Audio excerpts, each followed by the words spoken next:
역전 인생을 꿈꾸라. 두 번째, 이사야 43장 18절에서 20절 말씀.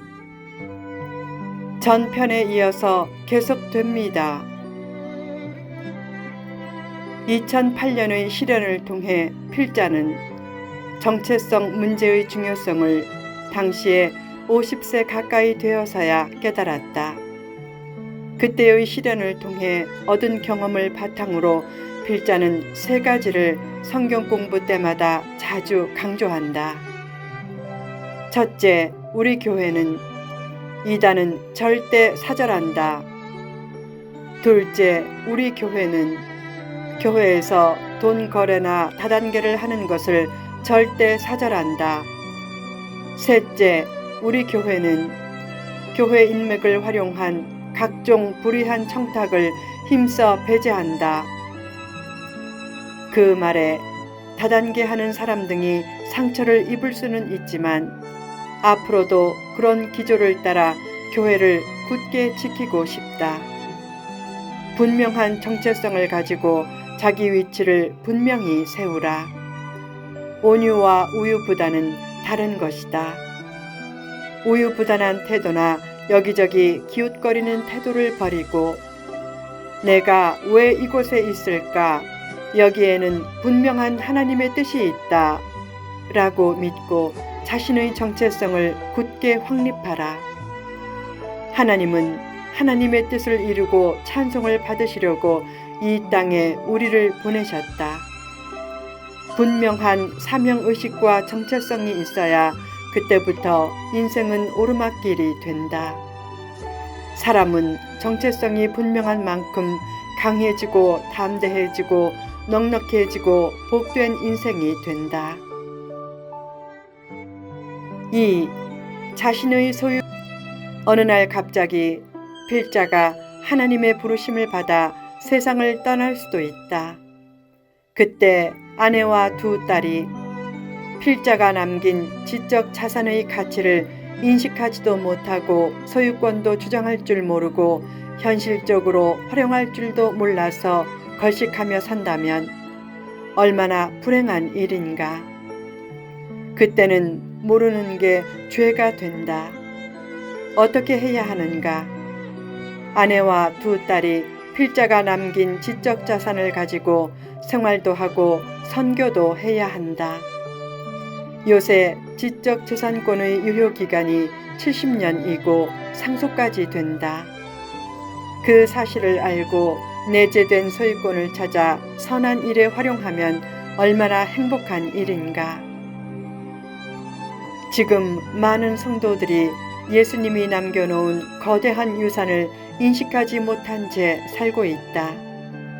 자기 옆에 혹은 자기 발밑에 거대한 축복의 샘이 흐르는 것을 모르고 엉뚱한 곳에서 축복을 찾고 있으니 얼마나 안타까운 일인가.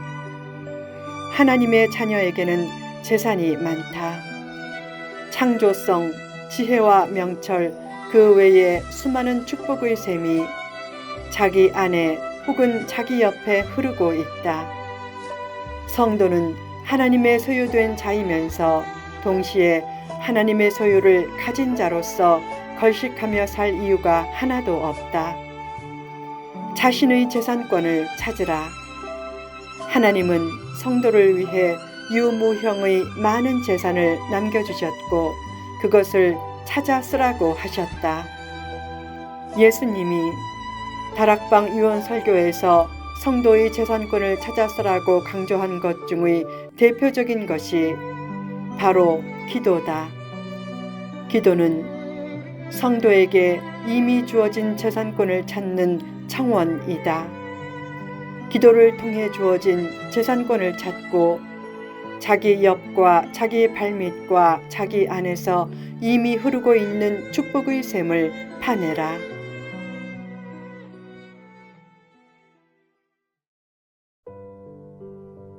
3. 새롭게 시작하라. 하나님은 너희는 옛날 일을 생각하지 말라 라고 하셨다. 과거의 상처 때문에 내일이 찬란한 발걸음을 멈추지 말고 반대로 과거의 성공에 도취해 후퇴하는 삶을 살지 말라. 또한 과거의 성공을 틀로 삼아 새로운 성공을 만들고 반대로 과거의 실패를 교훈 삼아 새로운 내일을 준비하라. 실패를 두려워하지 말라. 하나님 안에서는 실패도 성공이다. 또한 과거의 상처와 실패조차 멋진 인생 역전의 도구가 된다. 지나간 불행을 잊으라. 불행이 없도록 기도하며 힘쓰되 이미 불행이 찾아왔으면 그 불행을 딛고 새롭게 시작하라. 과거의 불행을 잘 잊는 거룩한 건망증을 가지라. 잘했든 잘못했든 과거의 일은 하나님이 이미 결제하셨다. 결제된 과거의 일에 너무 집착하지 말라. 중요한 것은 새로운 결단이다. 새롭게 결단하면 하나님이 더 좋은 일을 결제해 주시고 보라 내가 새 일을 행하리라 라고 하신 약속대로 새로운 일을 이뤄 주실 것이다. 과거에도 나를 잡아주신 하나님이 앞으로도 나를 잡아주실 것이다.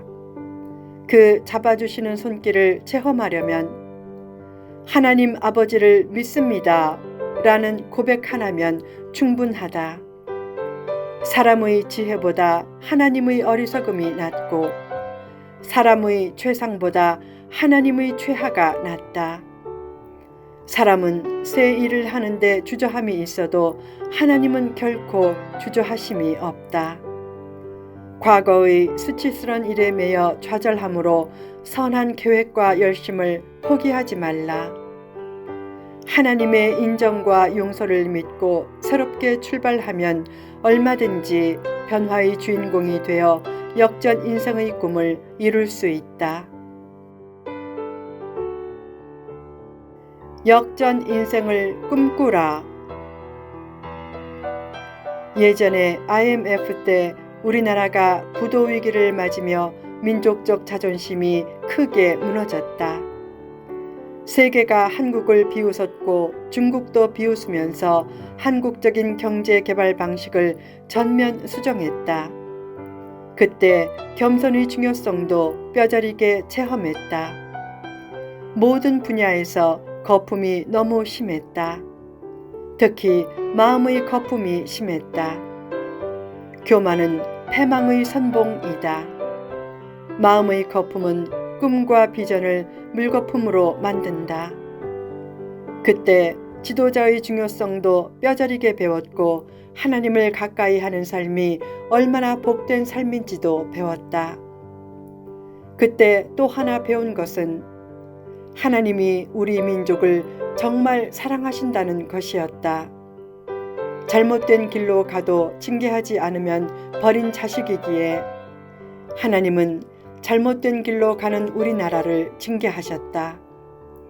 징계하실 때 비참한 전쟁보다 IMF 위기로 징계해서 다시 일어설 가능성을 남겨주셨으니 얼마나 감사한 일인가. 만약 전쟁으로 징계하셨다면 죽음과 이별과 전쟁 고아가 넘치는 잿더미 속에서 50년 내에는 다시 일어서기 힘들었겠지만 최악의 전쟁만은 막아주셨다.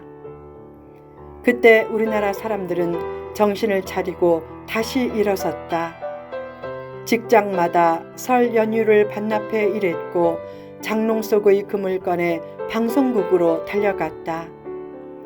한 유명한 야구선수는 최고 선수에게 부상으로 주어진 황금 호랑이를 기증했다. 수많은 기업들은 밤샘 연구를 통해 신제품을 속속 출시했다. 한 제약회사는 신물질을 만들어 엄청난 로열티를 받고 다국적 제약회사에 팔아서 매년 자동차 100만 대를 팔아서 얻는 이익을 앉은 채 벌었다. 그 당시 어려움 속에서 도전 정신을 가졌던 사람들은 이구동성으로 외쳤다. IMF가 기회다. 지금 상황이 아무리 어렵고 비참해도 상관없다. 예수님을 붙들고 다시 시작하면 된다. 위기는 기회다. 하나님 안에서는 얼마든지 역전 인생이 가능하다. 하나님을 믿는 사람에게도 패배는 있지만 하나님에게는 결코 패배가 없다. 과거의 실패에 연연하지 말라. 과거의 실패가 자신이 실패자라는 증거는 아니다. 실패와 실패자는 다르다. 실패에 낙심하고 자신의 처지를 한탄하면 실패자지만 실패가 있어도 내일의 꿈을 잃지 않고 새롭게 일어서면 실패자가 아니다. 링컨은 온갖 실패로 얼룩진 삶을 살았지만 실패자가 아니었다. 그는 수많은 실패를 겪은 성공자였고 패자 부활전을 통해 우승한 역전 인생의 대표자였다.